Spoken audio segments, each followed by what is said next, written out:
So, next naman is commutative property. So, napakadali lang nito from the word itself. Commute, lumipat or umalis, nasaktan, nagmahal. Ay, iba na pala yun. Sorry.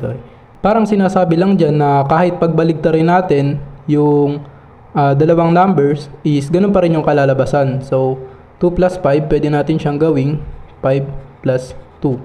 So, ganun lang. And yung number 2 naman is for multiplication. So, ganun lang din. Yung 4 times 6, pwede natin gawing 6 times 4. So, ganun lang din. And yung commutative property is applicable lang din siya for addition and multiplication. And lastly, ang pinakamadali sa lahat, ang identity property. So, applicable lang din to for addition and multiplication. So, anong ibig sabihin yan?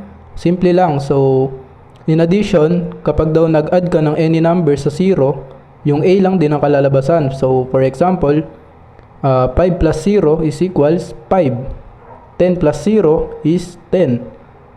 9 plus 0 is 9. 500,000, 533,799, 88,736 plus 0 is 500,000 is pa rin. And same for multiplication, A times 1 so equals to A.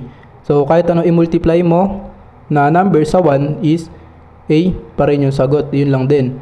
So for example, 5 times 1 is 5, 83 times 1 is 83, 83,586,7,539,500 million times 1 is 83,556,700,988 pa rin. Basta ganun lang.